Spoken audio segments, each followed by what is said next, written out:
to a brand new episode of Wrestling with Siblings. I'm your host, Araceli, and this is my co-host, Armando. Hi guys, I'm Armando, and welcome to Wrestling with Siblings. Today we're going to be covering Smackdown, the very first Smackdown of 2019. New Smackdown of the year. How exciting! New faces, new opportunities, new product. And the most important thing is when the year starts it's starting to smell like WrestleMania season. Exactly. So, a lot of exciting things are coming. From the Royal Rumble to WrestleMania, we are basically on the road to WrestleMania already, and I'm super excited. For those of you that don't know, we will be there. So come say hi if you guys see us. That is correct. Alright, let's get started with Smackdown. The New Day opens up the show, and they basically start talking about their New Year's resolutions and how they're no longer allowed to eat pancakes. Yeah, I mean, that's disappointing. That's probably the saddest way to start the new year. Exactly. No pancakes. Now they're no longer going to be handing them out to the crowd either, so that impacts us. But they start talking about their New Year's resolutions, and then they do start saying how they are winning the 2019 Royal Rumble and go on to challenge for the WWE Championship or the Universal Championship. What do you think about this? I think it's a great opportunity for all three members of the New Day. I mean, if they work together, they have a high possibility, if you do the math, of winning the Royal Rumble. That is exactly what I was going to say. Due to the fact that there's three of them and they're pretty much a brotherhood, I do have some faith that they're going to go pretty far into the Rumble, especially if they get to be in there together. And another thing, too, I'm looking forward to seeing Kofi Kingston's creative way of not getting eliminated. We know every single year he's in the Rumble, he comes out with the creative way of not getting eliminated. He either jumps on the apron. I know a couple years back, I don't know if it was last year, Big E caught him. Yeah, that was last year's, and then there was one where he was literally walking on his hands. He has the most creative, I guess, saves of the Royal Rumble, so we're gonna see what it's gonna be this year. Alright, moving on from that, Jeff Hardy versus Samoa Joe, the final entry to the Fatal 5-Way. We did get to see Shane and Vince McMahon talking backstage about this match, and the winner was obviously going to go on to face WWE Champion Daniel Bryan and get the number one contendership match at the Royal Rumble, and this was a qualifying match. We've seen this rivalry extend over the last couple of weeks. Let me say something real quick. This has been, like you said, a great rivalry. You know, and just, we've seen a different Samoa Joe ever since he faced AJ Styles. He's been getting in his opponent's heads week after week after week and knows how to break you down that way. He definitely has, and I feel like that is a new asset to Samoa Joe. Before, he didn't used to have that. Now it's like he got the mentality now that if you get into your opponent's head, you have a better chance of beating them. And keep in mind, Samoa Joe, he's brilliant inside of the ring, and now he is showing what else he can do to defeat his opponent, and he came up with new ways, and it's a creative way because a lot of opponents don't think that deep into their matches to where, like, okay, I have to get inside my opponent's head. They're just like, okay, I'm gonna wrestle this person, that's it. They go and do that. Yeah, because if your opponent is not fully focused, then you can take advantage and your opponent's gonna make mistakes. Exactly, and he brings out a different side to their opponent, just like he did to AJ Styles. We saw him make AJ snap.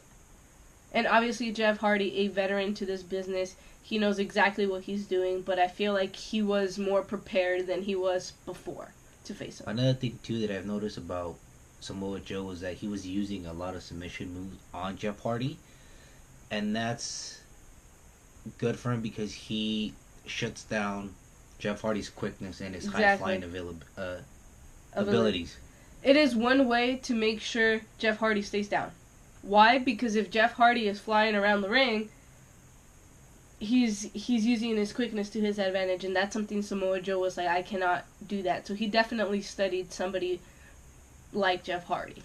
He knew he wasn't going to get the pin over Jeff Hardy, so he had to use his submission moves, and we saw that throughout the match, but he was able to do the coquina clutch outside the ring and was trying to get a win via count out. Count out, exactly. But Jeff Hardy was able to beat the count and was able to come back up on the ring and got caught again by his mistakes. Exactly. And Samoa Joe was able to capitalize with the Coquina Clutch and get the win, so therefore be the 5th member of the Fatal 5-Way for the number one contenders for exactly.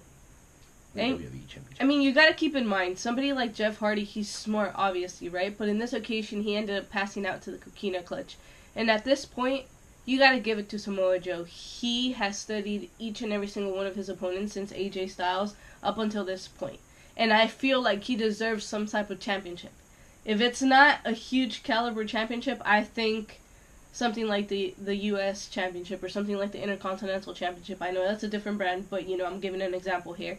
I feel like he would really benefit from that, and I feel like he would bring those championships to a different level. Yeah, I have to agree with you. I feel it's time that he deserves some type of gold around his waist. I definitely agree with that one. Let's move on to the next match, which was, it wasn't really a match, but it was Rusev, who basically comes out and he addresses how he won the U.S. Championship on his birthday. And on Rusev Day, he was able to take down Shinsuke Nakamura, which, kind of in my opinion, I'm kind of glad that he did, because we hadn't seen Shinsuke Nakamura and we didn't really have a defending champion. It was probably because they didn't want to push him, or I don't know, maybe he was injured, something that we don't know. But for some reason, he wasn't on TV. He wasn't being the champion that we deserve as a WWE Universe. And now I feel like we're going to finally get that with Rusev. And we know he's been super over. Yeah, definitely. I'm glad that, like you said, Rusev finally got his opportunity and was able to capitalize going back on Shinsuke Nakamura. I feel like he wasn't the champion we expected. Exactly. And I feel like I'm sure you guys could relate to this, that he's been holding back. Yeah. He's not the same Nakamura that has been in NXT. Exactly. I absolutely agree with that, and I do believe you mentioned it either on last week's podcast or the podcast before that, where his feud with AJ Styles, it was good, but the match that they had at WrestleMania, which was an anticipated match that everybody thought was going to be good, was not at the expectations that we were kind of looking for. At the level, looking at the caliber of the stars and the experience that they have in being able to wrestle all around the world, I'm pretty sure we all expected a bigger match, and I feel that he's not proving his potential in the main roster. Exactly, and down in NXT, he was brilliant. He carried that brand for a while, and I feel like they have really missed an opportunity with Shinsuke Nakamura. And he does come out, and he obviously out of nowhere starts attacking Rusev, and then Lana tries to help him out, and then she ends up getting hit, end up taking a bump. But it's going to be interesting to see what they decide to go with this feud. He could possibly be facing Rusev for the championship again at the Rumble. Otherwise, he's going to be a participant in the Rumble. I don't think he's going to win it. Like I said, we'll give you guys our predictions next week on the new episode of Wrestling with Siblings. But when it comes to Rusev, I want to see what they're going to do with him. I feel like he has a lot of potential, and I feel like now is his opportunity, now that he's been over since before WrestleMania up until now. I feel like it's going to be a great title reign for him. Definitely, and I do see him champion for a long time. I know he can do it, and he proved it a few WrestleManias back when John Cena took his championship away and pretty much his undefeated streak also. And I believe that match that you're talking about was his first WrestleMania, and he made one of the biggest entrances. So it's going to be very interesting to see where this goes moving forward. And hopefully it goes good, because I would really like to see him as WWE Champion or Universal Champion. I mean, he's proven himself for the past couple of years. Yeah, he had a little slump in his career, and I think putting him with Aiden English was brilliant. Because he was able to get that mic skill, and he was able to, with Rusev Day. Exactly. And for those of you that weren't at New Orleans, right before doors opened, as soon as doors opened, right when you walk into the arena, and as soon as you sat down, and before the show started, Rusev Day chants were going crazy. Absolutely insane. It was something that was brilliant. The way they did all of this was brilliant, and the Rusev Day chant is definitely over. Alright, moving on to the next match, which was Naomi versus Mandy Rose. Again, she gets tricked by Mandy Rose, who is brilliant. She's smart. She has the brains, and ends up facing Sonya Deville instead. Yeah, Mandy Rose was sort of like a distraction. She came out with her music and Sonya Deville along her side, and before she was gonna step in the ring, Sonya Deville comes and starts attacking Naomi. So it ended up being Naomi versus Sonya Deville. You know, I like Sonya Deville. I think she's incredibly talented, and I feel like now that she's been getting the opportunity, she's really been able to succeed, and I feel like she's going to be somebody big in the women's division. It's just a matter of booking her correctly and putting her against the right people. I feel that this is going to be her year as well. She's has the full potential, like you said, and I just want to see more of her, what she could bring to the table. I know that 2018 she really didn't get a lot of opportunity, and now she is, along with Mandy.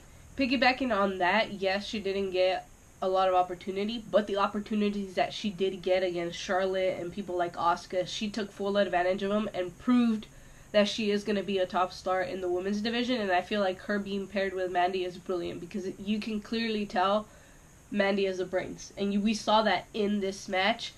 And also, Sonya Deville seems like she's focused, and her character, I feel it suits her well. She plays that role correctly. And Naomi finally back on TV. She was gone for a while. We didn't see her for a few months, for a couple of weeks, and now that she's back, that's great because we did get to see last week, she got an opportunity for the Smackdown Women's Championship. Unfortunately, she came out short, but her athleticism, she's talented. Her character and everything is just on point. And Mandy Rose is doing a great job in getting into, again, falling back on what Samoa Joe has been doing. Mandy Rose has been getting on Naomi's head by using Jimmy Uso. Exactly. And, I mean, we saw it last week when he was standing under the mistletoe, and Naomi comes over and, throws her shoe at Mandy Rose, and this week causes a distraction by telling Naomi that she has sent a picture of herself, obviously, getting ready, and, they showed it on the Titantron, which I was surprised. I really didn't think they were going to show it, but they showed it. They didn't cut it out of the show. And that's brilliant because what other way to take down Naomi and take Naomi's opportunities away from her than to get inside of her head? Yeah, and that's how Sonya Deville was able to get the win over Naomi. Exactly. And keep in mind, Naomi has been in this business for a couple of years now. She's a veteran, and at this point, she was letting her emotions get the best of her. And that's what cost her, at the end of the day, this match. Definitely. Moving on to the return of John Cena. He comes out and, man, what's up with his hair? I just had to mention that. It was just, he needs to cut it. He really does. I don't know if you guys will agree with me, but like this video if you agree. It's just because we're not used to seeing him. I mean, over throughout his career, he's always had short hair and comes out wearing a hat, and now it's something different, I feel. Something unique that he wants to try out. Exactly. Alright, moving back into the actual subject, John Cena comes out, and obviously he's like, oh, well, you guys have been questioning why I'm here. He's back, to take his rightful spot. Mainly, I feel like he's back to promote his new movie. Bumblebee, which he plays a huge role in it. Go see it, for those of you that are Transformers And also fans. his book, I believe he has a book out there for kids too. So mainly he's promoting himself, but at the same time, giving us what we want. John Cena to bring back some ratings. He's back home where he belongs, I guess you can say. Obviously, that's his home. And so he pretty much issued an open challenge, not a championship open challenge because he's not a champion, but he did say he was willing to face any man in the business. And the man came out, Becky Lynch. She's savage, man. I absolutely love what they're doing with her character. She came out and she laid it down to John Cena. She was not scared. She went face to face with him. She showed him that she is now the man. And she told him straight up. She was like, I don't just want to get Charlotte Flair off the posters. I also want to get you off the billboards and stuff like that. So that's crazy because John Cena is in everything. He's on cups. He's on magazines. He's on posters. He's on everything. And Becky Lynch wants that spotlight. And she told him straight up. Definitely. And what better way to get the spotlight that by challenging John Cena, not only in a verbal agreement, but I mean she wants to fulfill her shoes. Exactly. His shoes. I'm sorry. She even said it. Looking at that, do you think Becky Lynch could fulfill his shoes? At this rate, and if they continue to play her the way she is, then yeah, definitely. I feel like she's... Sorry to interrupt, but right now she's the hottest female superstar in WWE as far as wrestling and storyline wise. I mean, there's nobody that could top her right now. Exactly. And I do feel like she's a very likable character, either heel or face. People like her, and that's an advantage for her. So yes, I do agree.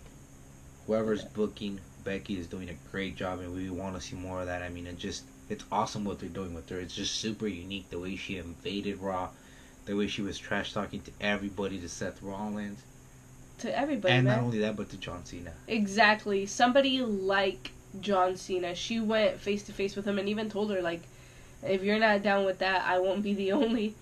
Nikki Bella won't be the only woman to drop you. You know, that basically issuing an actual challenge to him. But obviously, that's something that I don't think John would be up for, just because of like, the type of person that he is. You know. And all this led to, obviously, Zelina Vega and Andrade Cien Almas coming out and telling that this is the land of opportunity, that Zelina Vega saw two former champions, and that Zelina and Andrade are the future of SmackDown Live.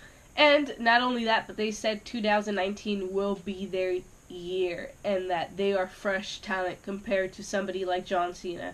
She basically wanted to tell him she was washed up. But then John Cena issues a challenge and says, fine, then prove yourself against myself and Becky. So then this leads into a match. I think this is a great opportunity. This was a great opportunity for Andrade and Zelina to prove themselves. I do feel like they missed the opportunity with Andrade and Zelina, because a win over somebody like John Cena and Becky Lynch was going to really, really help Andrade and Zelina. And at this point, I feel like they've just been getting booked to lose. Yeah, I mean, it's just a matter of time. I feel that WWE is taking them slowly and not trying to rush their big push. And eventually it's going to come. You know, I agree with that, but I also feel like you have to give them a win here and there. They can't just be on a losing streak, you know. At this point, they're going to turn into the next Kurt Hawkins. He hasn't won a match since he debuted, pretty much around that time. And definitely, we do not want that to happen with the exactly. and Zelina. So I feel like they would have benefited from a win here. I mean, John Cena can take a loss. It's not going to do anything to his career. Same thing with Becky Lynch, you know. And I feel like John did a fantastic job carrying Andrade, but he also put him over in a way where he was letting Andrade's talent showcase. Yeah, and then on top of that, Selena's involvement in this match, she was pretty much crucial. She kept on interfering in the match while Andrade distracted the ref. She just kept on hitting John Cena and just finding ways to come at him, to, you know, doing anything to get the win. And she did fall short against the man, Becky Lynch. You know, she obviously put her in the disarmor, and, you know, Zelina just had no choice other than to tap out. And that proves to you that Zelina in Andrade's matches is a difference maker. Exactly. You know, she's clearly the brains of the entire operation, if you like to call it. And, you know, I do feel like it can go both ways, because I do feel like they're smart by letting Zelina take all the losses, because recently all the matches that they've had, Zelina has been the one to lose. She's either taken the pin or she's taken the submission. That helps Andrade, because it's saying, okay, you know, Zelina is the one that's taking all the losses. But at the same time, I feel like it's brilliant, because it's gonna set a fire in her that nobody sees coming, and then it's gonna lead to this huge push and this huge storyline.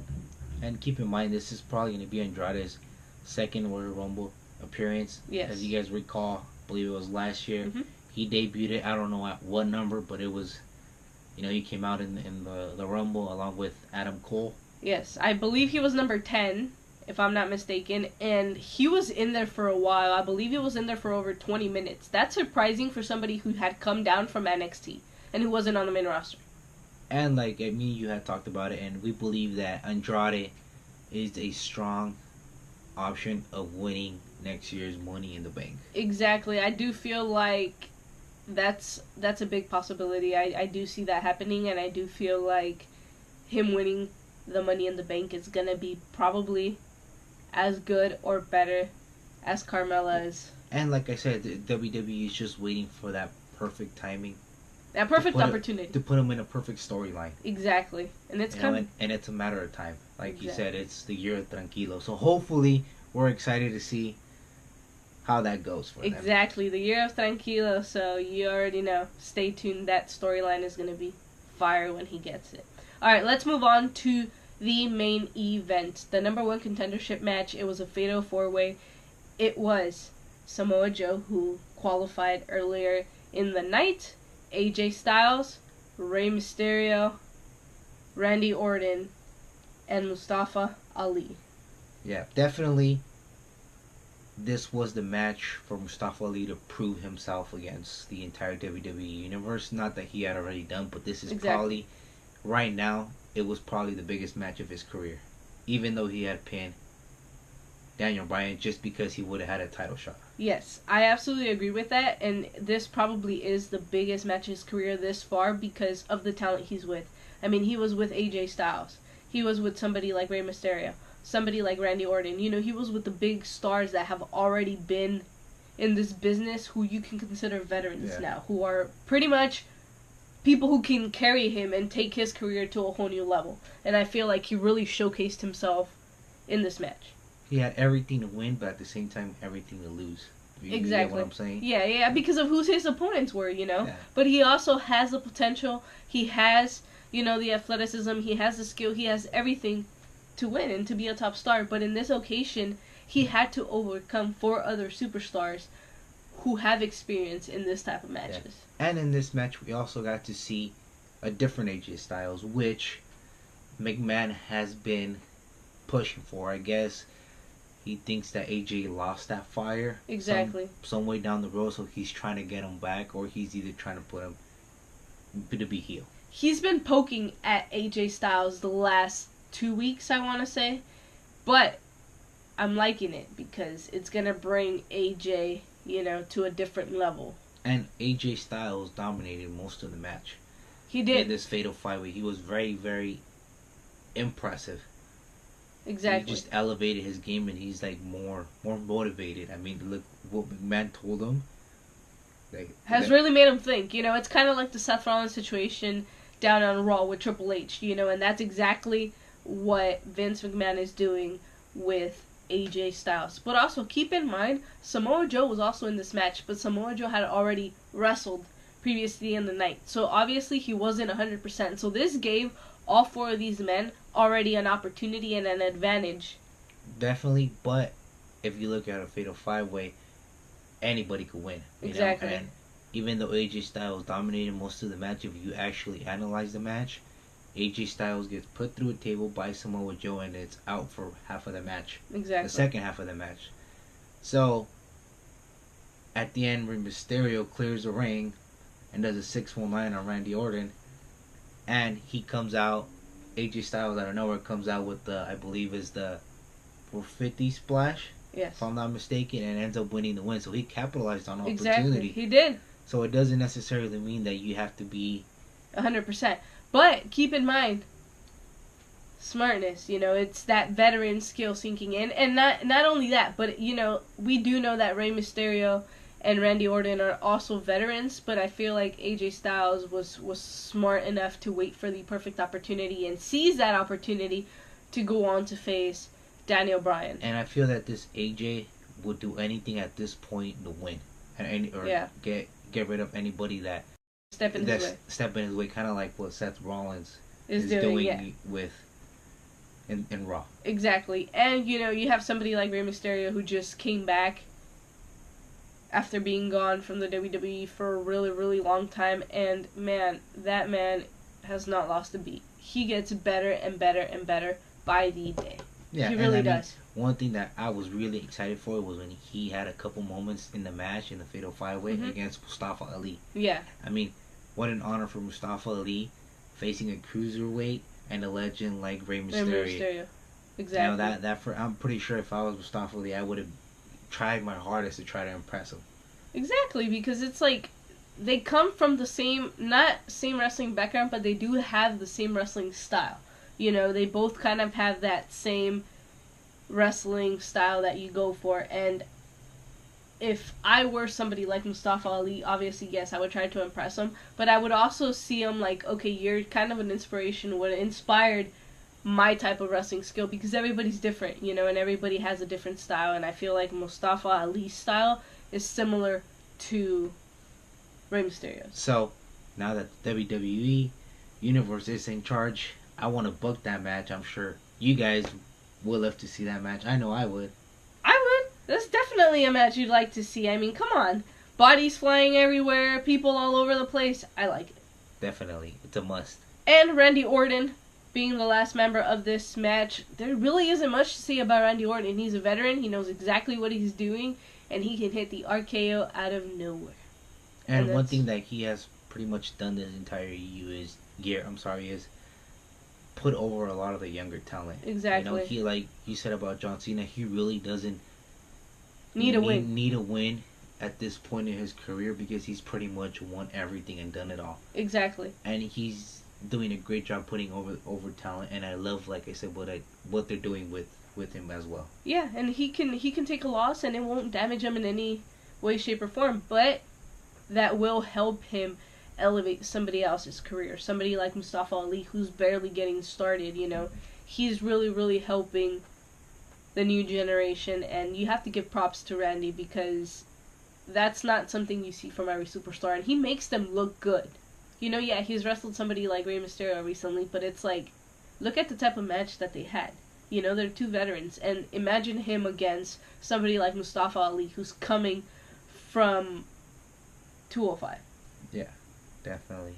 Well, that's all we have for you guys on this episode of Wrestling with Siblings. Stay tuned for next week's episode, and also stay tuned because we are bringing you guys the Royal Rumble predictions. Well, at least who we think is winning the Rumble, because we don't have official matches. Definitely, like I said, very excited for this year's Royal Rumble. Stay tuned. I have a feeling it's going to be a very, very good one. And like Araceli said, we'll give you guys our predictions for the winner of Women's Royal Rumble and the Men's Royal Rumble. So let us know down in the comments below, and see who do you guys think is going to win. Because I already got my pick. She's already got her pick. Just, we'll keep you guys in doubt. Exactly. And let's see if we all agree. I know. Let's see if the siblings know us well enough to know who we're going to choose. Yeah. So it's going to be very interesting. You guys already know I made my prediction for the Women's Royal Rumble 6 months ago. And if you guys have been listening, I made my prediction too, as far as who's going to win the Men's Royal Rumble. So let us know if you've been listening. Let us know who we picked, and see if you guys have been paying attention throughout these past couple of months. And for those of you that do not know what WWS stands for, Armando, can you tell them what WWS stands for? Wrestling with Siblings. Remember to like, comment, share, and subscribe. Join the siblings today, and join us next week on a brand new episode of Wrestling with Siblings. Thank you, guys.